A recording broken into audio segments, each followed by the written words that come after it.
Hello dear student, आप सभी का स्वागत है आपके अपने प्यारे से यूट्यूब चैनल राधे क्लासेस में। तो फाइनली हम अपना नया पार्ट 5 लेके आ चुके हैं of electric charge and electric field का। इस पार्ट 5 में हम नए टॉपिक पढ़ेंगे और इससे पहले हमने इलेक्ट्रिक डाइपोल और उससे जुड़ा पहला डेरिवेशन हमने कर लिया है। इलेक्ट्रिक डाइपोल मोमेंट हमने देखा और electric field intensity due to a dipole at axial position हम पूरा कंप्लीट कर चुके हैं। उसके सेंटर से एक्सियल पोजीशन पर इलेक्ट्रिक फील्ड इंटेंसिटी कितनी होती है हम निकाल चुके हैं। उसका जो फॉर्मूला आया था, ठीक है, E इज इक्वल्स टू के 2p अपॉन आर क्यूब, जो हमने फॉर्मूला प्रूफ किया था राइट पिछले क्लास में, पिछले पार्ट 4 में।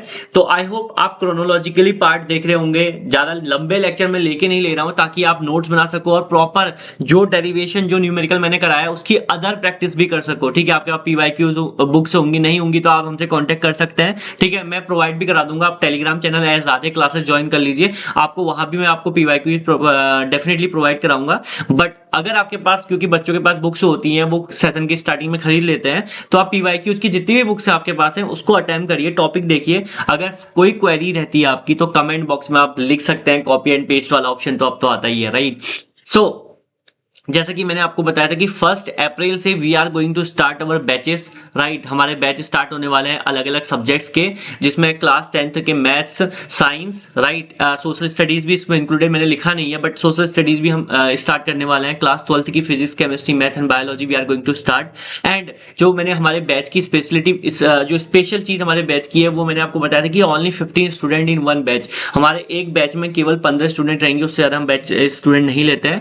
और सारी इन्फॉर्मेशन मैंने सेपरेट वीडियो बनाई हुई है, मैं लिंक में डाल दूंगा, डिस्क्रिप्शन में लिंक डाल दूंगा, आप वो वीडियो देख सकते हैं। या राधे क्लासेस लॉन्च करके आप डालोगे तो आपको न्यू कोर्सेज का जो एडमिशन ओपन की वीडियो है वो डेफिनेटली आपको मिल जाएगी। ठीक है, या आप डायरेक्टली दिए गए नंबर पर कॉन्टेक्ट भी कर सकते हैं और हमारी वेबसाइट भी विजिट कर सकते हैं जो कि radheclasses.com। Okay, so without wasting time let's start today's class.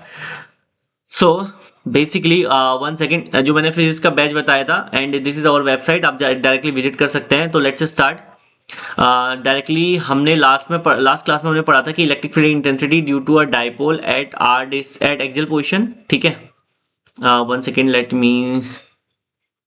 Okay, तो हमने ये डेरिवेशन हमने कंप्लीट कर लिया था। ठीक है, एक्सियल पोजीशन पर हमने इलेक्ट्रिक फील्ड इंटेंसिटी प्रूव कर दी थी जिसका फॉर्मूला लास्ट में ये आया था।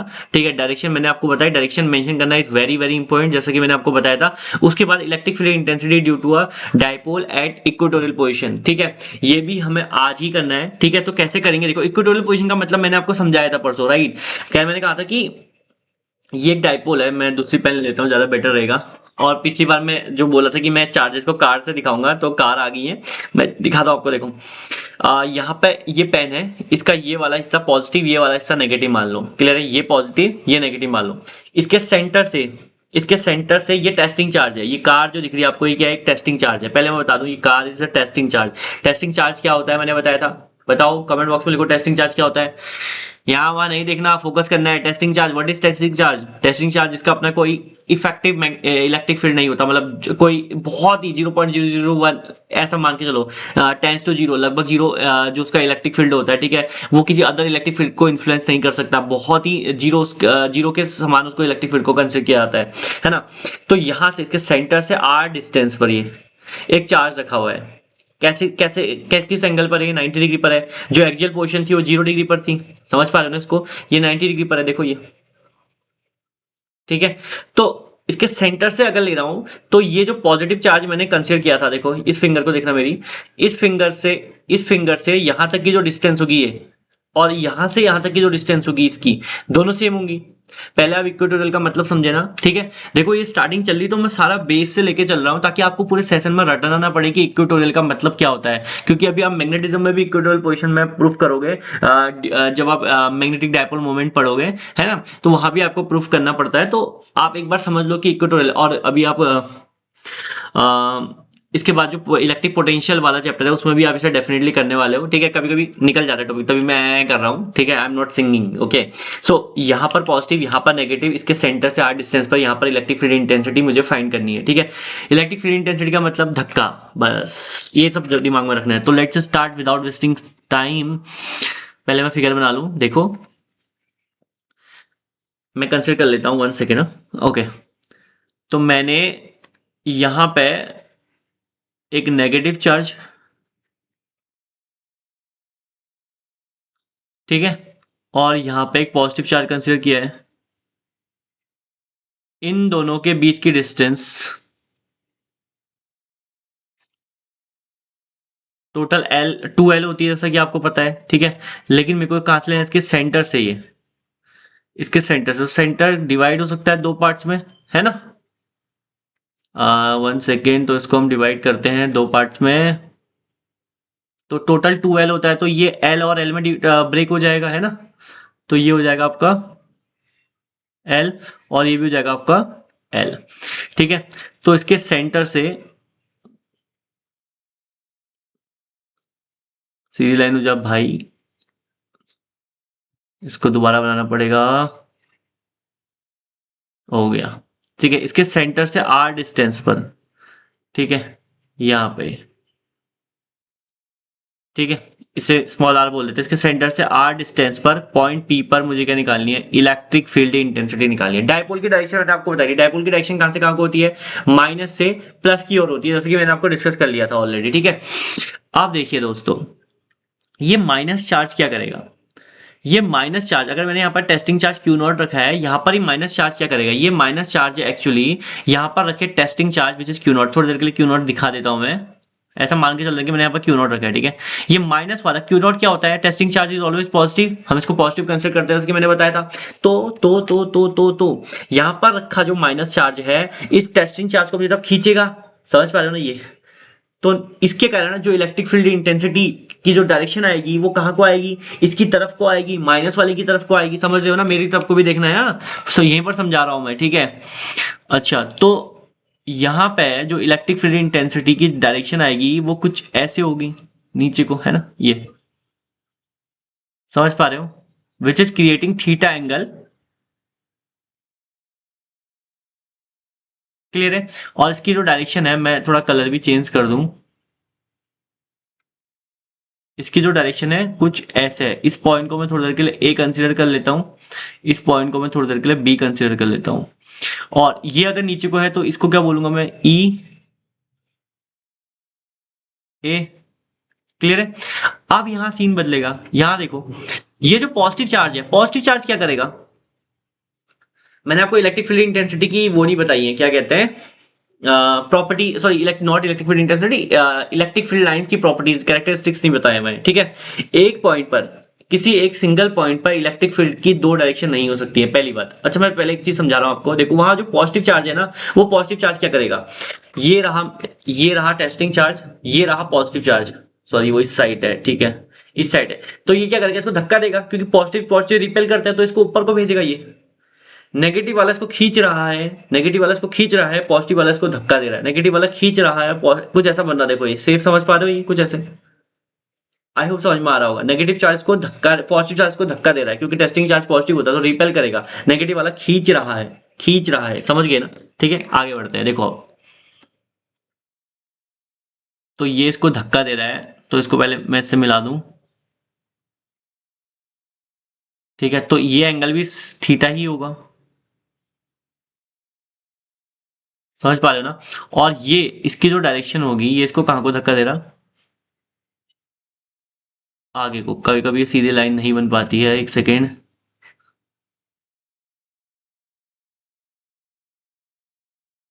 अरे वाह, बन गई, लेकिन टेढ़ी बनी है, 1 सेकेंड गाइस।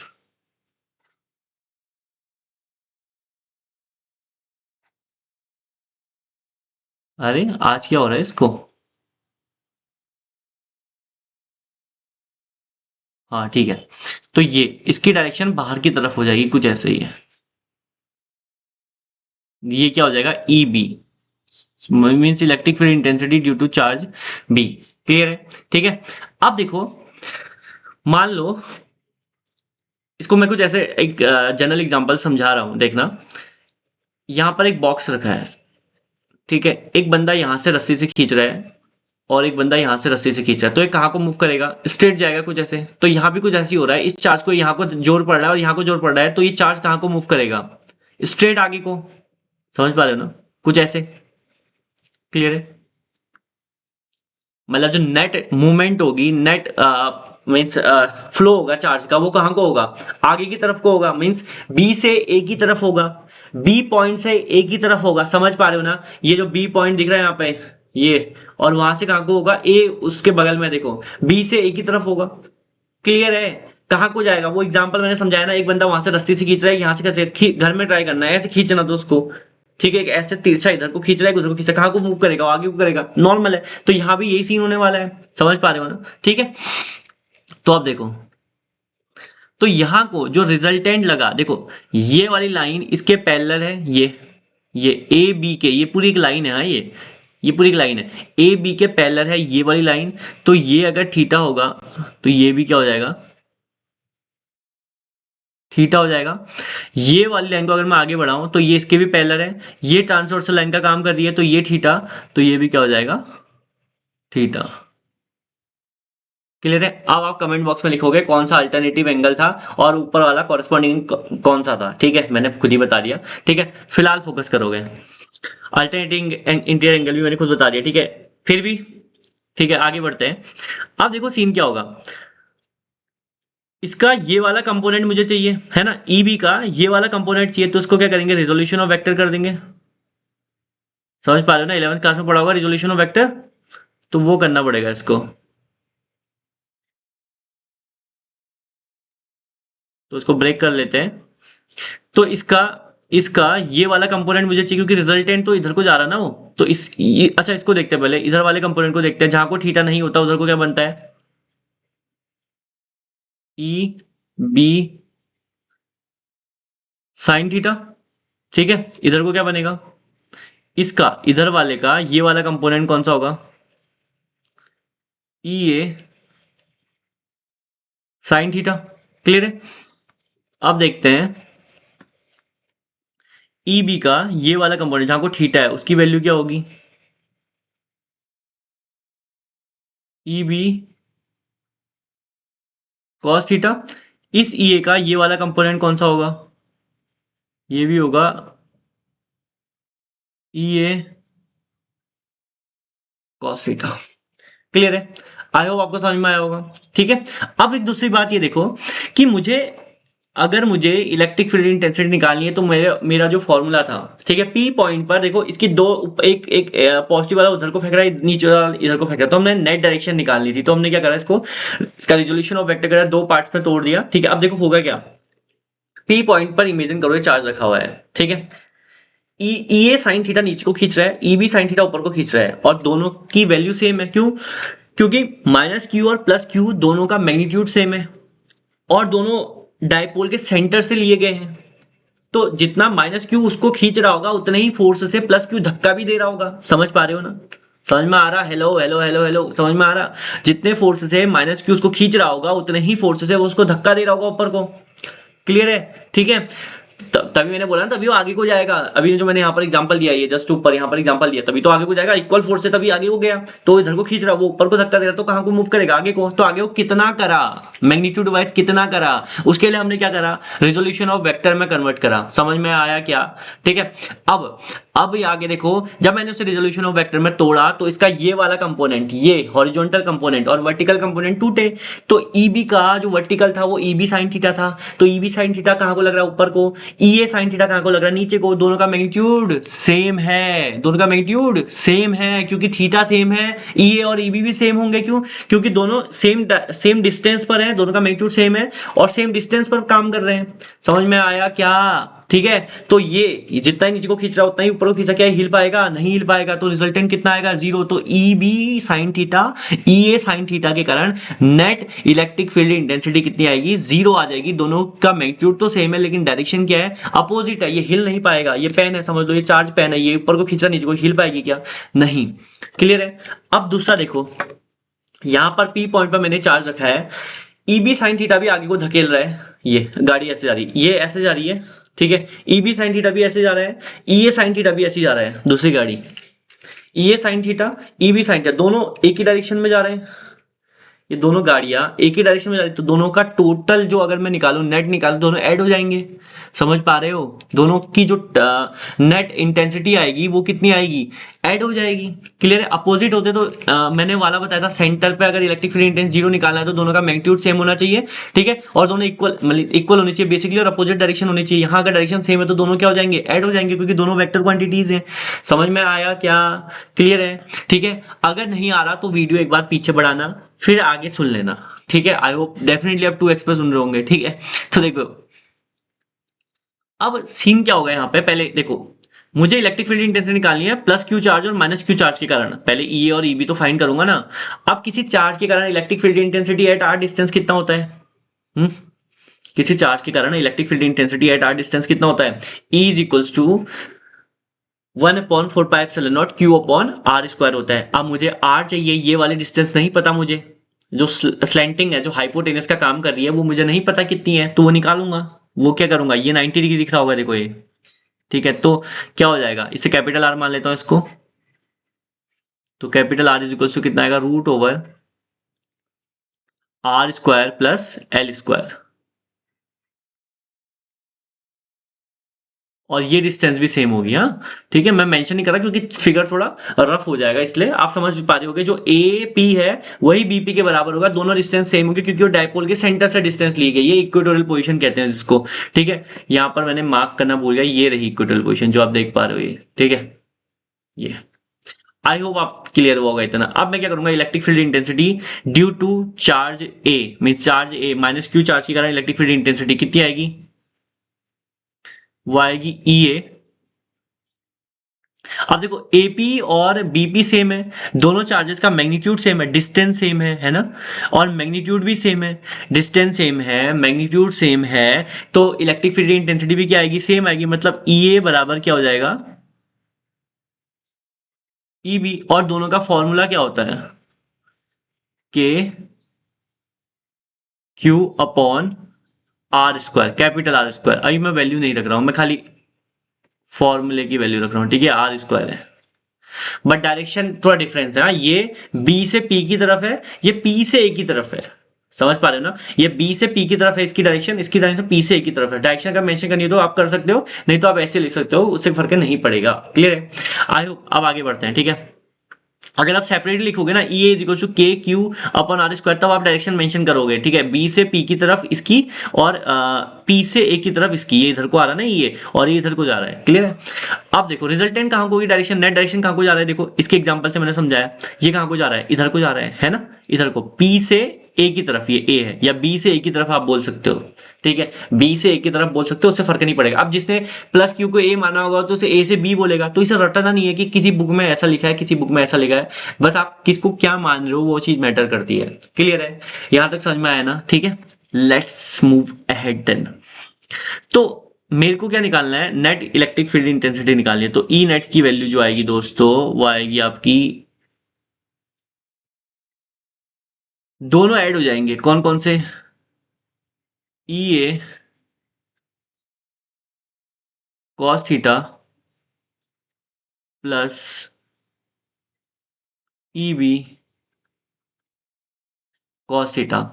अब हम थोड़ा आगे मूव करते हैं, अगर मैं इनको ऐड करूं,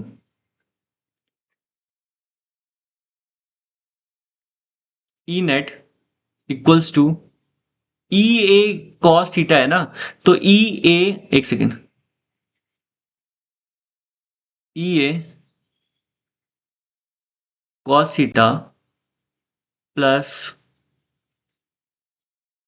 ई बी कॉस थीटा मैंने लिखा है वहां पे, जो उसमें मुझे अभी पता चला कि जो, एक सेकेंड, इसको इस साइड लिखे तो ज्यादा बेटर रहेगा। अभी अभी मुझे एक इंफॉर्मेशन मिली कि जो आपका ई ए है वो बड़ा, अभी आपको एक साउंड आया होगा स्नैप ऑफ लाइव करके, वो मेरा स्पीकर है जो कि बंद हो चुका है। तो देखो, ओके, साउंड चेक, ओके, ठीक है। अब देखो ई ए बराबर ई बी जो मेरा बन रहा है, तो मैं क्या करता हूँ, ई नेट की वैल्यू निकालूंगा, तो वो कितनी आएगी। क्या मैं ई ए की जगह ई बी लिख सकता हूँ, ई बी की जगह ई लिख सकता हूँ? बिल्कुल लिख सकता हूँ, क्योंकि मैंने अभी बताया दोनों की वैल्यू सेम होगी, डिस्टेंस सेम है, मैग्नीट्यूड सेम रहेगा। सो ई A cos theta, E B की जगह भी क्या लिख देता हूँ, ई A cos theta. So E A cos theta, E A cos theta कितना हो जाएगा? 2 ई ए कॉस थीटा, और ये आएगा आपका ई नेट। अब मुझे पता है ये इधर चलता रह रहा है, ठीक है, आप मानते रहना कि ई नेट यहाँ पर लिखते रह रहा हूँ मैं। मुझे पता है कि 2 इंटू, क्या मैं इसको के लिख सकता हूँ? बिल्कुल लिख सकता हूँ। ई क्या वैल्यू होती है? Q by R square, which what is R? R is R, है ना। एंड कॉस थीटा, अब इस कॉस थीटा को इमेजिन करो, ठीक है, कहाँ गया वो, ये रहा थीटा, ये रहा। अगर मैं कॉस थीटा की यहाँ से वैल्यू निकालूं तो क्या होती है? Cos theta base upon hypotenuse, यहाँ से भी निकाल दो, base upon hypotenuse, this is hypotenuse, this is base. समझ पा रहे हो ना? ठीक है, यहाँ से अगर कॉस थीटा की वैल्यू में यहाँ पर अगर मैं यहीं पर समझाऊं तो कॉस थीटा क्या होता है? एक सेकंड, मेरे सर से ना छिप रहा हो, एक सेकंड में से रीचेक कर लूं। ओके, तो इतनी डिस्टेंस बच रही है ना, ठीक है। तो देखो, अब देखो cos theta is equal to होता है बेस अपॉन हाइपोटेनियस, है ना। तो बेस की वैल्यू कितनी है? एल है, और हाइपोटेनियस कितना है? कैपिटल आर है, ठीक है। तो बेस कितना है मेरे पास? एल है, हाइपोटेनियस कैपिटल आर है। तो 2 QL को क्या मैं पी बोल सकता हूं? Yes, I can say it P upon R cube. Clear है? अब मैं आर की वैल्यू, अब आर आर की वैल्यू एंट्री लेगी यहाँ पर, धूम तना देना धूम वाला गाना बजेगा। ये 2 QL को पी क्यों लिखा? कोई बच्चे सोच रहे होंगे ऐसा। चुपचाप इससे पहले वाला लेक्चर देख के आओ। क्या है वो? 2 QL पी क्यों होता है? क्योंकि इसे इलेक्ट्रिक डायपोल मोमेंट कहते हैं ना। इलेक्ट्रिक डायपोल मोमेंट मैंने समझाया था, बस देखो लेक्चर। फिलहाल आगे बढ़ते हैं। आर की वैल्यू, आर की वैल्यू क्या होगी? आर की वैल्यू है हमारी R square plus L square का रूट। रूट को क्या लिख सकते हैं किसकी पावर में? 1/2, है ना। रूट का मतलब ये होता है एंड इसका होल क्यूब। अब मुझे ये पता है, एक खतरनाक बात मुझे पता है। क्या है वो खतरनाक चीज? अभी देखो, अभी सीधी लाइन होगी, और समय जब मैं वहां पर बना रहा था तब लाइन सीधी नहीं हुई, बहुत तेज है। देखो, अब समझो, यहाँ पे मैंने आपको बताया कि जो डाइपोल है, ये रहा डाइपोल मेरा, इससे इससे जो आर, ये डाइपोल है, ठीक है, कहीं पर दिख रहा है ना आपको? यहाँ पर दिख रहा है। ये जो चार्ज है, टेस्टिंग चार्ज के सेंटर से आर डिस्टेंस पर होगा, ठीक है। यहाँ पर चलो इसको यहाँ पर रख देते हैं ताकि आपको दिखे। इसके टेस्टिंग चार्ज के सेंटर से आर डिस्टेंस पर होगा। ये आर डिस्टेंस बहुत दूर है, बहुत दूर। समझ रहे हो ना? मेरा हाथ पार चले गया, कट चुका है मेरा हाथ, देख पा रहे हो? तो अगर मैं इसको इतने डिस्टेंस दूर है, मतलब बहुत ज्यादा डिस्टेंस, मतलब आर बड़ा है, डायपोल की लेंथ तो उतनी ही है, एल तो उतना ही है, मतलब एल छोटा है, जैसा हमने पहले केस में माना था। ठीक है, जब हम एक्सियल पोजीशन पे कर रहे थे, तो कहने का मतलब क्या हो गया? आर है बढ़ के भैया, बढ़ के भैया, बढ़ के भैया, देन एल। तो बड़ा है तो इसको, इस एल को क्या कर देंगे? नेग्लेक्ट कर देंगे। तो जो ई नेट की वैल्यू आएगी दोस्तों, वो कितनी आएगी? वो आएगी आपकी केपी अपॉन आर को अगर हम नेग्लेक्ट, सॉरी, एल को अगर हम नेग्लेक्ट करें तो क्या बनेगा? ये आर, देखो, का स्क्वायर इनटू इसकी पावर कितनी है? 1/2। पावर की अगर पावर होती है तो ऐड हो जाती है, सुना होगा कहीं पे, है ना। तो सॉरी, नॉट ऐड, मेरी गलती, मल्टीप्लाई हो जाती है, ठीक है। देखो यही है, कभी कभी मैं ऐसा होता है कि पूरी वीडियो अगर मैं दोबारा एडिट करूँ तो बहुत टाइम जाता है, बहुत टाइम। तो इतना टाइम मैं वेस्ट नहीं करना चाहता। कभी कभी स्लिप ऑफ टंग हो जाता है, कुछ कहीं ऐड बोलने पर सब्सट्रैक्ट सुन लोगे, कहीं सब्सट्रैक्ट बोलने में ऐड कर लिखूंगा, सही लिखा मैंने, मल्टीप्लाई ही है। तो उसे माइंड मत करना, क्योंकि कैमरे के सामने पढ़ाना इज अ डिफरेंट थिंग, बच्चों के सामने पढ़ाना इज अ डिफरेंट थिंग। वहां पर माइंड बिल्कुल सचेत रहता है कि हाँ कुछ गलत ना निकल जाए, मतलब कुछ गलत मल्टीप्लाई की जगह माइनस प्लस ऐसे ना निकल जाए। वहां पर माइंड वो रहता है। कैमरे के सामने लगातार बोलते जाते तो पता नहीं चलता कि कभी माइनस की जगह प्लस बोल दिया, प्लस की जगह माइनस बोल दिया। तो पहले ही इस चीज के लिए sorry, I am also human, तो ये गलतियां हो सकती हैं, ठीक है। तो दैट इज नॉर्मल थिंग। तो 2 से 2 कैंसिल, क्योंकि 2 × 1/2, 2 से 2 कैंसिल। तो क्या बचेगा दोस्तों? ये मेरे सर से छुप नहीं रहा होगा, I hope, P upon R cube. तो ये आ गया ई, नेट नहीं लिख के मैं इक्वेटोरियल लिख रहा हूँ यहाँ पे, समझ पा रहे हो ना। तो ई इक्वेटोरियल का फॉर्मूला, और इससे पहले ये था फॉर्मूला किसका, एक्सियल का, समझ पा रहे हो, के 2p upon R cube. Equatorial का क्या आया हमारे पास, के पी अपॉन आर क्यूब। अब यहाँ देखोगे आप लोग, क्या देखोगे, देखो मैंने आपको एक्सियल का कराया था ई एक्सियल, एक सेकंड में आपको दूंगा टाइम उसे नोट करने का, 1 सेकंड, मैं आपको कुछ समझा रहा हूँ, K P upon R cube multiply by 2। ये किसका फॉर्मूला है, ये 2p अपन आर क्यूब किसका फॉर्मूला, एक्सियल का है ना, अभी दिखाया मैंने आपको, ये देखो ये वाला जो हमने कल प्रूफ किया था, याद आ रहा है, ये एक्सियल पोजीशन यहाँ से आर डिस्टेंस दूर वट एवर, ठीक है। तो आओ, एक सेकंड में कलर चेंज ओके कर दिया। और इक्वेटोरियल का क्या फॉर्मूला था, ई इक्वेटोरियल, अभी प्रूफ कराए तो ये तो ध्यान में होगा, के पी अपॉन आर क्यूब। तो कुछ यहाँ पर देख पा रहे होगे, ये K P upon R cube, clear है।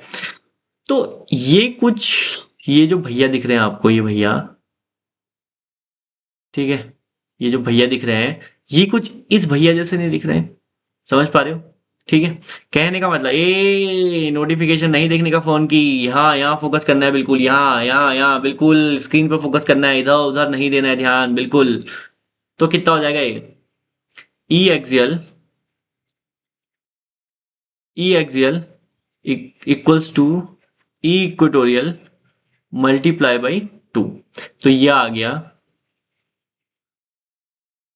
अभी जितने हमारे लेक्चर्स हैं ना वो सारे 12th क्लास बेस्ड हैं, ठीक है, means till 12th, means base तो यही है सारा, एनसीईआरटी पूरी कंप्लीट कराई जाएगी, और टिल 12th बेस जितने भी न्यूमेरिकल्स होंगे, derivations, mean numerical basically concept तो सब वही है।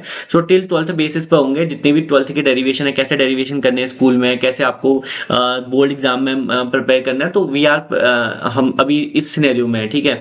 जेई और नीट की प्रिपरेशन हम बाद में स्टार्ट करेंगे, अभी हम फिलहाल इसी को कंटिन्यू कर रहे हैं, ठीक है, टिल 12th क्लास, ओके। सारी लेक्चर उसी बेस पे पहले मैं आपको क्लियर कर दूं, ठीक है। अब देखो क्या है, E axial is equals to equatorial into 2, ये हो गया, ठीक है। तो ये फॉर्मूला भी आप याद रखें, ई एक्सियल की ये फॉर्मूला भी आपको, इस फॉर्मूले से भी क्वेश्चन आ सकते हैं, क्लियर है। अब देखो ये हमने डन कर लिया, ये पूरा कर लिया, ठीक है। इसको आप स्क्रीनशॉट ले सकते हो, ठीक है, स्क्रीनशॉट ले लो, ठीक है। तो अब देखो मूव करते हैं directly next, torque on A electric dipole. अब किसी इलेक्ट्रिक डायपोल पर टॉर्क कितना लगता है, ठीक है। तो देखो मैंने आपको समझाया था इलेक्ट्रिक डायपोल क्या होता है, दो इक्वल मैग्नीट्यूड के चार्जेस को एक पर्टिकुलर डिस्टेंस पर सेपरेट करना, पर जो आपको देखने को मिलता है, क्या बोला क्या बोला क्या बोला, दो इक्वल मैग्नीट्यूड के चार्जेस को एक पर्टिकुलर डिस्टेंस पर सेपरेट करने पर जो भी सिस्टम देखने को मिलता है, इक्वल एंड अपोजिट चार्ज, मैं अपोजिट कहना भूल गया, इक्वल एंड अपोजिट चार्जेस को एक पर्टिकुलर डिस्टेंस पर सेपरेट करने पर जो भी सिस्टम ऑफ चार्ज आपको देखने को मिलता है उसी क्या बोलते हैं, इलेक्ट्रिक डायपोल, बताया था मैंने, ठीक है। तो उस पर टॉर्क, टॉर्क क्या होता है, टॉर्क क्या होता है, ये एक धक्का यहां से, एक धक्का यहां से, ये है टॉर्क, बस कपल ऑफ फोर्सेस है, फिलहाल अभी इतना समझ लो, कपल ऑफ फोर्सेस है, ठीक है, समझ लो क्या यही है, कपल ऑफ फोर्सेस है ये। तो क्या हो गए, रोटेशनल, रोटेट होना स्टार्ट कर देगा, समझ पा रहे हो ना इस चीज को, ठीक है। तो बेसिकली अब मेरे पास, मुझे टॉर्क निकालना है, तो टॉर्क कैसे निकालेंगे, which is P sine theta. तो मेरे पास है आपका इलेक्ट्रिक फील्ड का फॉर्मूला,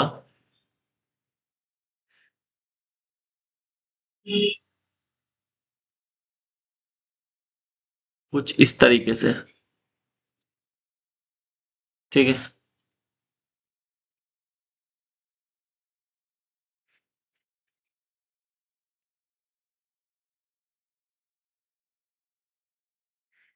मैंने इलेक्ट्रिक फील्ड का फॉर्मूला बोला क्या, पहले इलेक्ट्रिक फील्ड लाइंस बनानी पड़ेंगी मुझे, ठीक है, यहाँ पे, क्लियर है। एक सेकेंड, मेरे को एक कॉल आ रहा है, 1 minute just, I will call you after some time, I am taking class, okay.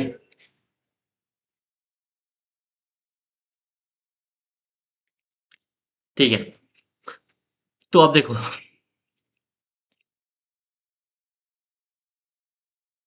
Torque on है डायपोल, मतलब एक डायपोल बनाना पड़ेगा पहले।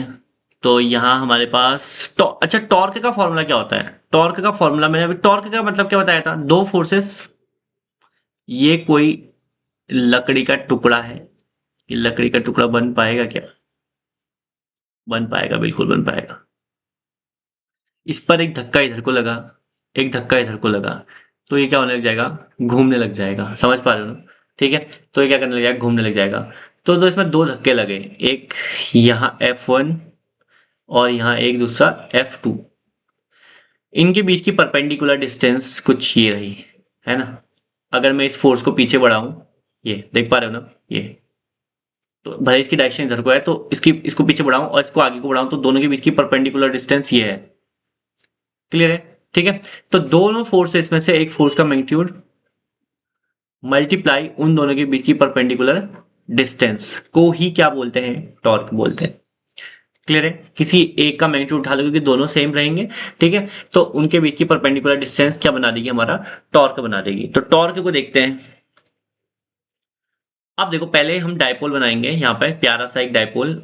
Late me change the colour. Okay, so यहाँ पे मैंने क्या करा, एक माइनस क्यू चार्ज लिया। 1 सेकेंड, इज बेटर कि मैं पहले इसको ऐसा डायरेक्शन दे दूं। ओके, यहाँ पर एक पॉइंट चार्ज रखा हुआ है विच इज जिस पर फोर्स लग रहा है F equals to Q naught E. यहाँ पर प्लस क्यू चार्ज है, यहाँ पर माइनस क्यू चार्ज है जिस पर, अच्छा पहले 1 सेकेंड, यहाँ पे, और ये इलेक्ट्रिक फील्ड के साथ कितने एंगल पर झुका हुआ है? थीटा एंगल पर झुका हुआ है। ठीक है, और पूरी डिस्टेंस कितनी होती है? जो कि आपको पता है 2L होती है ना। ये डिस्टेंस कितनी होती है? 2L होती है ना। दो डायपोल में दो चार्जेस के बीच की डिस्टेंस 2L होती है। और इस पर जो फोर्स लग रहा है, इधर को देखो, ये इस पर भी फोर्स उसी डायरेक्शन में लग रहा होगा। F is equals to Q E, Q naught E. ये टेस्टिंग चार्ज है, यहाँ पर चार्ज का इनको क्यू नॉट मान लेते हैं। ठीक है, छोटे अमाउंट के चार्ज है डायपोल के। यहाँ तक क्लियर है? यहाँ तक कोई डाउट, कोई समस्या?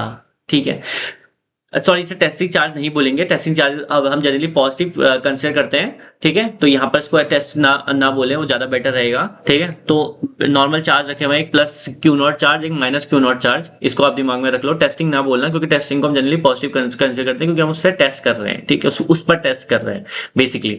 ओके, तो अब हम आगे बढ़ते हैं। अब क्या होगा, एक डायपोल के प्लस क्यू चार्ज पर फोर्स लगेगा कुछ ऐसे, इलेक्ट्रिक फील्ड की डायरेक्शन में लगता है प्लस क्यू पर चार्ज, है ना। ये फोर्स, सॉरी नॉट चार्ज, ये ई है, इलेक्ट्रिक फील्ड। तो प्लस क्यू पर चार्ज लगेगा इधर को, माइनस क्यू पर लगेगा इधर को। समझ पा रहे हो ना? कुछ ऐसे। ये दो कारें हैं, ये डायपोल, ये दो चार्जेस हैं। तो एक चार्ज इधर, एक कार इधर को जा रही है, एक कार इधर को जा रही है, तो ये रोटेट करने लग जाएगा, है ना डायपोल। समझ पा रहे हो ना? ठीक है, एक डायपोल है, एक फोर्स ऐसे लग रहा है, एक फोर्स ऐसे लग रहा है, तो ये क्या करने लग जाएगा? रोटेट। ये पॉजिटिव चार्ज है, तो इलेक्ट्रिक फील्ड की डायरेक्शन में धक्का लगेगा इस पर, ये ऐसे ऐसे फोर्स लगेगा, ये इलेक्ट्रिक फील्ड इंटेंसिटी ऐसे फोर्स मारेगी। ठीक है, और इस पर नेगेटिव पर कैसे लगेगा? ऐसे ऐसे। क्लियर है? समझ पाए ना? ठीक है, और तो मुझे अगर टॉर्क निकालना है, तो फोर्स तो मुझे मिल गया कितना है। अब मुझे ये लिए दोनों के बीच की परपेंडिकुलर डिस्टेंस चाहिए, तो निकालते हैं। तो परपेंडिकुलर डिस्टेंस निकालने के लिए, तो ये परपेंडिकुलर डिस्टेंस होगी। समझ पा रहे हो ना? देखो, ये एक फोर्स ऐसे जा रहा है, एक फोर्स ऐसे जा रहा है, इसकी डायरेक्शन कहाँ को है? कुछ ऐसे, है ना। तो दोनों के बीच की परपेंडिकुलर डिस्टेंस को डी परपेंडिकुलर बोल सकता हूं मैं थोड़ी देर के लिए। क्लियर है? इसका नाम मैं ए रख लेता हूं, इसका नाम मैं बी रख लेता हूं। हर डेरिवेशन में बहुत बहुत सोच समझ के, और बहुत मतलब, जैसे अभी मैंने इसको टेस्टिंग चार्ज बोल दिया, बीच बीच में बोलने में स्लिप ऑफ टंग हो सकता है, लेकिन हर डेरिवेशन में बिल्कुल बेसिक लेवल से करा रहा हूं, ताकि आपको पूरा एग्जाम में क्लैरिटी मिले कि हाँ भाई ऐसे करना है इसको। ठीक है, तो यही होना भी चाहिए। फिलहाल फोकस करो। अब इस पर धक्का इधर को लग रहा है, इस पर धक्का इधर को लग रहा है। क्लियर है बात? ठीक है, और दोनों के बीच में सॉरी, डायपोल इलेक्ट्रिक फील्ड के साथ कितना एंगल बना रहा है? थीटा एंगल बना रहा है। मैंने इसकी प्रॉपर्टी नहीं कराई है, तो अगर आपको ये लग रहा होगा कि अभी तक सर ने इलेक्ट्रिक फील्ड लाइंस की कैरेक्टरिस्टिक नहीं कराई, तो डोंट वरी, तो बहुत ईजी होता है, बहुत बेसिक होता है, तो मैं आपको करवा दूंगा वो आपके बोर्ड एग्जाम के लिए। आपको कोई दिक्कत नहीं आएगी, इतनी श्योरिटी मैं आपको दे सकता हूँ। ठीक है, तो देखो, तो टॉर्क की जो वैल्यू आएगी, टाउ भैया आएंगे, वो आएंगे दोनों फोर्सेस में से एक force which is Q naught E, है ना, और परपेंडिकुलर डिस्टेंस अगर मैं यहाँ से निकालूं तो कितनी आएगी बताओ। यहाँ पर इस अगर मैं ट्राइंगल ले लूं, triangle in triangle A B C, तो यहाँ से साइन थीटा ले सकता हूँ क्योंकि मुझे दो डिस्टेंस निकालनी है और एक डिस्टेंस मुझे पता है कौन सी, मुझे हाइपोटेनस पता है, मुझे परपेंडिकुलर निकालना है। तो क्या होता है, परपेंडिकुलर अपॉन हाइपोटेनस होता है फॉर्मूला, है ना। तो जिनको फॉर्मूला नहीं पता, मैं फॉर्मूला भी लिख रहा हूँ, तो पूरा ये ध्यान से आपको चीज सीखनी है, ठीक है। D perpendicular is equals to कितना आएगा, अपॉन कितना आएगा, 12 आएगा। तो ये 12 उधर मल्टीप्लाई हो जाएगा, तो ओवरऑल कितना आएगा ये, D perpendicular is equals to 12 sine theta. And sine theta आप लोग जानते हो कि क्या है करके, क्लियर है यहां तक, ठीक है। सॉरी, आप देखो आगे। तो डी परपेंडिकुलर की वैल्यू मेरे पास है 12, सॉरी सॉरी, लगता है ठंडा लग गया। अब देखो सीन क्या होगा, तो टाउ की वैल्यू जो मेरे पास आएगी वो आएगी आपकी Q इंटू 12, विच इज क्या होता है, P होता है ना, E साइन थीटा। ये भी वेक्टर क्वांटिटी, ये भी क्वांटिटी, और दोनों का प्रोडक्ट साइन थीटा है। मतलब कि दोनों वेक्टर क्वांटिटी का जो गुणन है, ठीक है, जो प्रोडक्ट है, उससे एक नई वेक्टर क्वांटिटी बननी है। इसकी डायरेक्शन क्या होगी, परपेंडिकुलर। अगर ये p एक्स एक्सिस में है और e y एक्सिस में है, तो टाउ कौन सा एक्सिस में होगा, z एक्सिस में होगा। 11th क्लास में आप पढ़ के आ रहे हो ये, ठीक है। एन कैप यूनिट वेक्टर से उसकी डायरेक्शन दिखा देंगे, क्लियर है। तो ये जो फॉर्मूला आया ना, यहाँ पर ये ऊपर देख पा रहे हो, यहाँ पे ये जो फॉर्मूला आया, tau is P sine theta, और साइन थीटा पे मैंने लिखा है tau is P sine theta. ये होता है torque on A electric dipole, which is very important formula. ये जो बेसिक है ना, इसको आप सर में बैठा लो, बस ये आपको याद रखना है प्रॉपर, क्लियर है। तो अब आगे बढ़ते हैं without wasting a single time. तो पहला derivation, four equal point charges each 16 microcoulomb are placed on. अच्छा, एक एक एक एक एक डेरिवेशन मैंने यहाँ पर स्पेशली रखा हुआ था, ये वाला पहले, क्योंकि अभी इसमें इक्वेटोरियल वाला भी मैंने डेरिवेशन कराया ना आपको, तो उसकी झलक आएगी इसमें। देखो क्या कह रहा है, charges of +5 microcoulomb, +10 microcoulomb and -10 microcoulomb. देखो इक्वल अमाउंट है, मतलब मैग्नीट्यूड सेम है, और अपोजिट चार्जेस हैं, ठीक है। Are placed at a corner of ABCD of equilateral triangle. Equilateral triangle का पहले कुछ बेसिक क्राइटेरिया डालना है। इक्विलेटरल ट्रायंगल मतलब हर साइड सेम होगी, ठीक है। दूसरी बात क्या अच्छी है इक्विलेटरल ट्रायंगल के बारे में, कि उसका हर एंगल कितना होता है, 60 डिग्री होता है। बस ये धन्य हो गए हम, इस चीज को आपको बैठा लेना दिमाग में पहले, ठीक है। ये सब बेसिक है, इक्विलेटरल ट्रायंगल के बारे में पता होगा तो आप कहीं ना कहीं से भेड़ा बुड़ो के आंसर निकाल लोगे एग्जाम में, बट फिलहाल आपको, लेकिन वो बेसिक तो पता होना चाहिए। Determine the resultant force on the charge है, ठीक है। आप कैसे करोगे, देखो अब जैसे मैंने आपको वहां पर डाइपोल कराया था ना, अब एक चीज यहाँ पर नोटिस करना, ये -q चार्ज देख रहे हो, +q चार्ज देख रहे हो, इसको ऐसे ही रखोगे, ये इक्विलेटरल ट्रायंगल की तरह बिहेव करेगा, समझ पा रहे हो ना, ठीक है। अब देखो कैसे मैं समझा रहा हूँ, यहाँ पर कहाँ गया है क्वेश्चन, ओके यहाँ पर है, ठीक है। तो देखो मैंने क्या करा था, यहाँ पे -q लिखा था, तो -10 मैं उसी बेसिस पे करा रहा हूँ ताकि आपको क्लैरिटी हो जाए एकदम। -10 और ये +10 यहाँ पे, तो इससे रिलेटेड न्यूमेरिकल भी हो जाएगा, तो बेटर है, आपको क्लैरिटी रहेगी दिमाग में। इन दोनों के बीच की distance which is already given 5 centimetre, तो बेसिकली कितनी होगी, 0.05 मीटर। माइक्रोकुलम को हम कुलम में कन्वर्ट कर सकते हैं इजीली, ठीक है। वो उतनी मतलब सरदर्द का केस नहीं है मान ले, ठीक है। तो देखो फिर अब इस चार्ज के कारण, अच्छा इसके सेंटर से मींस पहले are placed at a corner, equilateral triangle है, तो ये साइड और ये साइड इक्वल कब होगी, जब ये इसके सेंटर से यहां पर प्लेस किया होगा, तभी तो इक्वल आएंगे। समझ पा रहे हो ना, समझ पा रहे हो क्या, ये और ये, क्लियर बा। तो ये कितना होगा, 5 माइक्रोकुलम एज गिवन, वही प्लस, ठीक है। अब सेम चीज है, मैंने उसको टेस्टिंग चार्ज बोला था पिछले वाले केस में, है ना। ऊपर जो समझाया था मैंने, उसको समझाया बोला था कि आपको टेस्टिंग चार्ज है, तो टेस्टिंग चार्ज जनरली पॉजिटिव होता है, क्लियर है। तो क्या होगा, माइनस वाला इसको खींच रहा होगा, प्लस वाला इसको धक्का दे रहा होगा, तो रिजल्टेंट कहां को होगा, आगे को होगा। समझ में आया ना, ठीक है। वही क्राइटेरिया, वही चीज है, बस दिमाग में होगा कि आप समझोगे कि भाई कैसे करना है इसको, ये कैसे निकालोगे रिजल्टेंट। रिजल्टेंट पता है आपको, आपने वो डेरिवेशन अब भी करके आया हो, डेरिवेशन समझ, डेरिवेशन करना इजी, दैट्स वाई इंपॉर्टेंट, क्योंकि डेरिवेशन आपको तरीके बता देता है, दिमाग खोल देता है चीजों को कि भाई हाँ ऐसे भी अप्रोच हो सकती है। डिराइव तुम फॉर्मूला कर रहे हो तो जिस बंदे ने डिराइव करके दिया होगा उसने अप्रोचेस सोची होंगी उसको, तभी तो रिजल्टेंट फॉर्मूला आया ना। तो यहाँ भी वही चीज सोचनी है आपको, ठीक है। तो देखो तो अब सीन क्या होगा, ये प्लस वाला इसको इधर को धक्का दे रहा होगा, ठीक है, कुछ ऐसे। एक सेकंड, इसको सीधा पहले वाले केस में जब मैं वहां पर पढ़ा था तो सीधा नहीं बना था ये भाई। तो इसको मैं क्या लिख लेता हूँ, बी लिखा था वहां पे, और इसको ए लिख लेता हूँ, ठीक है, सेम वही। अरे नहीं यार, फिर गड़बड़ हो जाएगी ना। यहाँ ट्राइंगल का नाम ऑलरेडी गिवन है, सॉरी, ए बी सी, तो इसको ए बोल देता हूँ, क्योंकि ए पर निकालना है ना। Determine the resultant the charge on A, तो इसके हिसाब से ए कहाँ पर होगा, ये क्रोनोलॉजिकली, ठीक है। और बी यहाँ पर मान लेता हूँ, और सी क्रोनोलॉजिकली यहाँ पे मान लेता हूँ, ठीक है। अच्छा, अब ये एंगल कितना होगा, अभी अभी समझाया मैंने ट्राइंगल की प्रॉपर्टी 60, तो हर एंगल 60, ये 60। एक second, late me change the colour also. अब इसकी डायरेक्शन कहाँ को होगी, ये वाला। अभी सीधा नहीं होगा, हो गया, हो गया भाई सीधा। तो ये कितना होगा, ई सी। ये कितना है, ई बी, ठीक है। अब सीन क्या होगा, ये भी 60, ये भी 60, तो ये टोटल कितना होगा दोस्तों, ये टोटल समझ पा रहे हो, ये 120 होगा। अब ये कैसे होगा 120, क्योंकि ऑब्वियसली ये 60 होगा, ये पूरी 180, तो ये 60 होगा ना, हर एंगल 60 डिग्री है, तो ये 60 है, ये टोटल 120 होगा। समझ पा रहे हो ना इसको, ठीक है। एंड मैं कलर चेंज कर लेता हूँ। अब देखो, जो रिजल्टेंट होगा दोनों का, वो कहाँ को होगा, ऐसे इधर को होगा। मैंने अभी समझा दिया इससे पहले, तभी मैंने न्यूमेरिकल चुन के रखा था, तभी यहाँ पर कराऊंगा। तो रिजल्टेंट कहाँ को होगा, इधर को होगा। समझ पा रहे हो ना, ठीक है,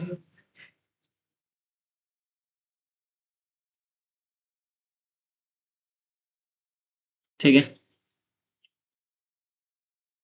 यहाँ पर पैरेललोग्राम लॉ लगा सकते हो इजीली, ठीक है, रिजल्टेंट फाइंड करने के लिए। तो पैरेललोग्राम के अकॉर्डिंग, अच्छा, पहली बात मुझे निकालना है डिटरमाइन द रिजल्टेंट फोर्स, निकालना है, इलेक्ट्रिक फील्ड इंटेंसिटी निकालनी नहीं है, ठीक है। तो मैंने ईवी और ये इसलिए लिखा है ताकि आप समझ पाओ, अगर आपको उस बिहाफ पे कोई क्वेश्चन आए, समझ रहे हो ना, ठीक है, डाइपोल के बिहाफ पे कोई क्वेश्चन आए तो आप इजीली कर सकते हो उसको अटेम्प्ट। सेम वही फिगर है, इसलिए मैंने ईवी ईए के रिस्पेक्ट में समझाया। लेकिन आपको फोर्स निकालना है तो आप एग्जाम के लिए क्या मेंशन करोगे, यहाँ पर फोर्स मेंशन करोगे। समझ में आ रहा ना आपको ये, ठीक है। आई होप ये क्लैरिटी अच्छे से बैठ पा रही होगी आपके दिमाग में, क्लियर है। तो ये बनेगा हमारा एफ बी, एक फोर्स इधर को लग रहा है, और ये एफ सी, और रिजल्टेंट भैया कहाँ को जाएंगे, यहाँ को जाएंगे। अब क्लियर है, ठीक है। मैंने ना उससे रिलेट भी करा दिया आपको, डायपोल वाले से, क्लियर है। और वही चीज यहाँ पर लग रही है, तो एक चीज पता हो तो बहुत सारी चीजें आप कर सकते हो एग्जाम के लिए, क्लियर है। तो लेक्चर ज्यादा बड़ा ना हो तो फटाफट इसको करते हैं, देखो आप। तो सीन क्या होगा, अगर मेरे को रिजल्टेंट निकालना है तो रिजल्टेंट रिजल्टेंट फोर्स एफ क्या आएगा बाई पैरेललोग्राम लॉ। अगर पैरेललोग्राम का लॉ लगाएं रिजल्टेंट निकालने के लिए, 11th क्लास में पढ़ा था, रूट ओवर, भाई सीधा हो जाना यार, एफ बी का स्क्वायर प्लस एफ सी का square plus 2 F B F C cos theta. अब यहाँ थीटा कितना है दोस्तों, बताओ बताओ, यहाँ थीटा कितना है। दोनों जो वेक्टर्स किसी एक पर्टिकुलर पॉइंट से निकले हो, ठीक है, जिन्हें हम एडजेसेंट कहते थे, वहां से निकले हो, तो दोनों के बीच का जो एंगल होता है वही ये कॉस थीटा होता है। तो ये कितना होगा 120। अब cos 120 की वैल्यू कितनी होती है, -1/2 होती है। cos 60 की कितनी होती है, तो उससे cos 120 की आ जाएगी, ठीक है। ब्रेक करके उसमें नहीं जाना, बस आप याद रख लो, बाय वालों को भी यहाँ पर मैंने पढ़ाना है, तो आप ध्यान रखो cos 120 की -1/2 होती है, याद कर लो इसको, ठीक है। काम भी आएगी इन फ्यूचर, आप न्यूमेरिकल करोगे तो बेटर है, ठीक है। तो आगे बढ़ते हैं। तो देखो, अब सीन क्या होगा, मुझे एफ बी और एफ सी निकालना है, तो एफ बी कैसे निकलेगा, एक ही निकाल लेता हूं, क्योंकि मैंने अभी बताया, मैं दोबारा दोबारा नहीं बोलूंगा। जैसे ई ए और ई बी यहाँ पर सेम थे, उसी केस में एफ बी और एफ सी भी तो सेम होंगे। समझ पा रहे हैं ना, वही कहानी दोबारा दोहरानी है, सेम चीज है, क्लियर है। डाउट नहीं करना कि भाई कैसे हो जाएगा, ऐसा ऐसा नहीं सोचना, ठीक है भाई, हुआ ठीक है। तो देखो, तो यहाँ पर F B equals to F C हो जाएगा। ये डिस्टेंस तो सेम है ना ब्रो, ये ब्रो, ये, और साइड दे रखी है 0.05 मीटर। अच्छा, अब कुलॉम्स का भैया लगाने, कुलॉम्स का भैया क्या होता है, 1/4 pi epsilon not Q1 Q2, जो कि आप लोग हो, ठीक है। अच्छा, अपॉन आर स्क्वायर। मैंने आपको शुरुआत में डायपोल के केस में बताया था, मैं मतलब वो केस रिलेट करा रहा हूँ क्योंकि ये चीज आपको उसके केस में भी इसलिए रिलेट करनी है क्योंकि अगर उसके बेसिस पे कोई क्वेश्चन आएगा तो ऐसे ही सॉल्व होगा। समझ पा रहे हो, लेकिन वहां पे इलेक्ट्रिक फील्ड इंटेंसिटी वाला फॉर्मूला लगाओगे, एक कूलॉम्स लॉ वाला नहीं लगाओगे। अगर कुछ क्वेश्चन उससे बनेगा, मैं कराऊंगा उसके क्वेश्चन इसके बाद भी, ठीक है, बट मुझे ये भी कराना है क्योंकि ये वाले क्वेश्चंस आते हैं एग्जाम में, ठीक है, और वो डायरेक्टली उसी बेसिस पे आप बच्चे सोचते हैं कि यहाँ पर रेजोल्यूशन वेक्टर कैसे आएगा, कैसे उसको ब्रेक करेंगे चीजें, वो तो मैंने डेरिवेशन और चीजें भी करवा दी है साथ में, ठीक है। उसके बाद नेक्स्ट क्लास में हम इलेक्ट्रिक डायपोल मोमेंट के क्वेश्चन भी करने वाले हैं दोनों के, क्योंकि मुझे एक्सियल और इक्वेटोरियल दोनों साथ में कराना था, ठीक है, तो उसके क्वेश्चन भी हम करेंगे। तो देखो फिलहाल अभी तो Q1 और Q2 मैं नेक्स्ट स्लाइड में इसको कराता हूँ सॉल्व। तो जो एफ नेट है, sorry sorry sorry, F B या एफ सी बोल सकते हो उसको, उसकी जो वैल्यू आएगी वो आएगी 9 × 10⁻⁹। Q1 और Q2 कितना है? Q1 और Q2 इसके बिहाफ पर कितना है देखो, यहाँ पर इन दोनों के बीच फोर्स ना, ये इस पर धक्का लगा रहा है, तो इन दोनों के बीच में फोर्स कितना होगा, एक 5 और एक 10 है ना? समझ पा रहे हो ना आप इसे, ठीक है। तो Q1 को 10 मान लो, और माइक्रो कुलॉम है तो कुलॉम में कन्वर्ट करना पड़ेगा, तो कुलॉम में कन्वर्ट करने के लिए 10⁻⁶, ठीक है। और उसके बाद दूसरा 5 × 10⁻⁻⁶,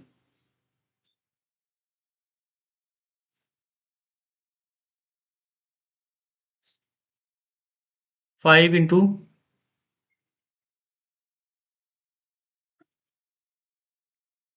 10⁻²।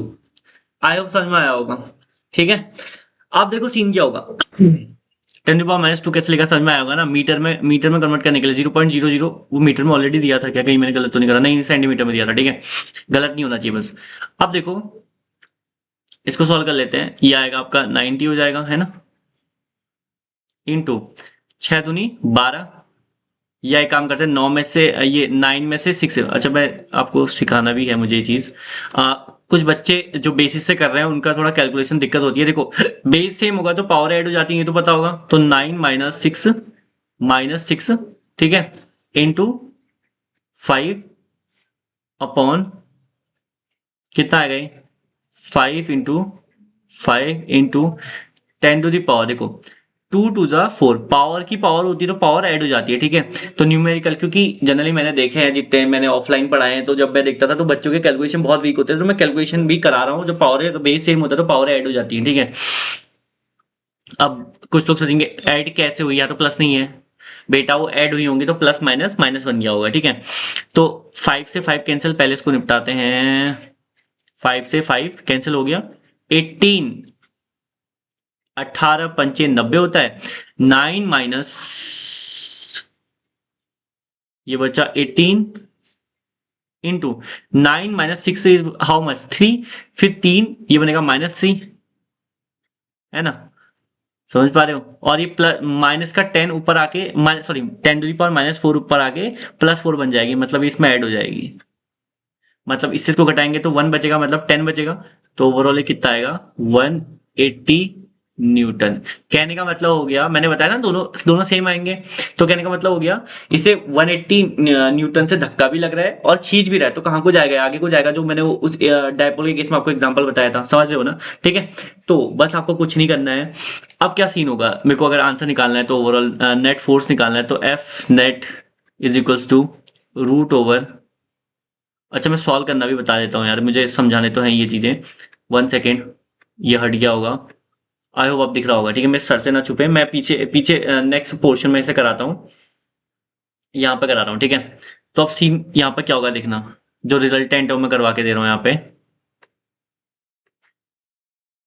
तो देखो एफ बी जो वहां पर था वो था 180 का स्क्वायर, है ना, प्लस एफ सी 180 का स्क्वायर +2, एफ बी भी 1, अरे यार यहाँ पे एकोमोडेट नहीं हो पाएगा अच्छे से, अटिया नहीं पाएगा ये, ठीक है, अटक नहीं पाएगा, तो इसको अटकाना पड़ेगा दोस्तों, इसको अटकाते हैं, देखो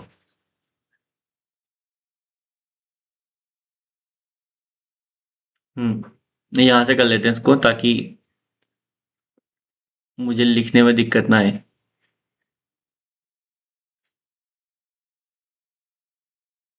तो देखो अब यहाँ पर एफ बी कितना था 180 का स्क्वायर।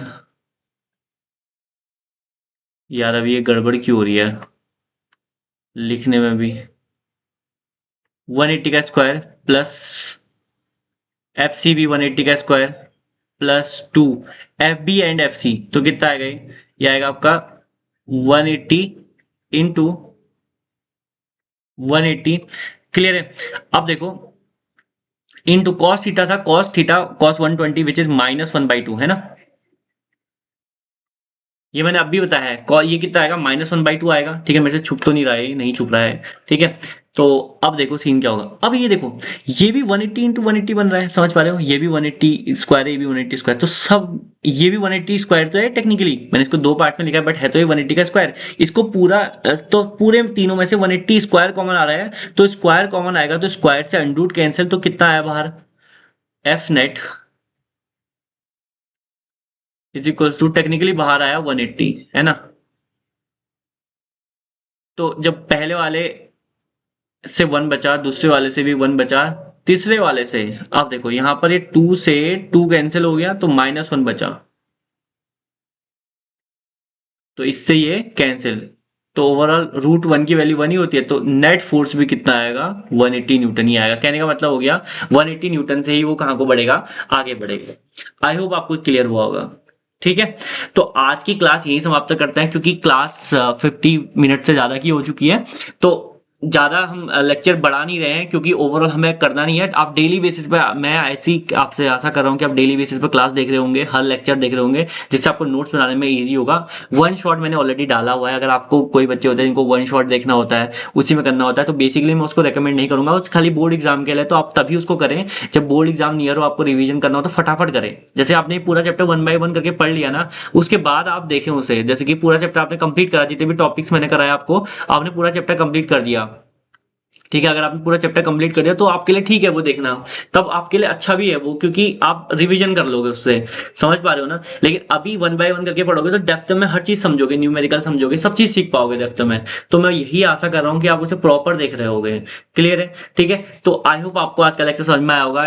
ठीक है, और अच्छे से क्लैरिटी बनी होगी कि इक्वेटोरियल पोजीशन क्या होती है और एक्सियल पोजीशन क्या होती है, कैसे डेरिवेशन करना है। अभी न्यूमेरिकल आएंगे, ये तो न्यूटन वाला था। ठीक है, मुझे लगा जब मैं इसे कॉपी कर रहा था, मतलब जो क्वेश्चन नोट कर रहा था, तो मैंने तब देखा कि ये क्वेश्चन तो मतलब अभी बनाते हुए उस समय को लगा कि इक्वेटोरियल पोजीशन वाला मिल गया है करके। ठीक है, मैंने वो रिजल्टेंट फोर्स नहीं पढ़ा वहां पे, मैंने कुछ दूसरी चीज पढ़ी तो उस बेसिस पर। बट ठीक है, वो तरीका जैसे डेरिवेशन कराया उसी बेसिस पर था, तो आई होप क्लिक हुआ होगा कि कैसे डेरिवेशन करना है उसका, सॉरी न्यूमेरिकल अटेम्प्ट करना है। तो जल्दी से जल्दी हमारे एडमिशन अभी ओपन है, तो हमारे जो बैचेस है उनको ज्वाइन करिए, आपके लिए बेनिफिशियल रहेगा। ठीक है, तो आई होप आज की क्लास बहुत ज्यादा बेनिफिशियल रही होगी। मिलते हैं नेक्स्ट पार्ट 6 में। So thanks for watching Radhe classes.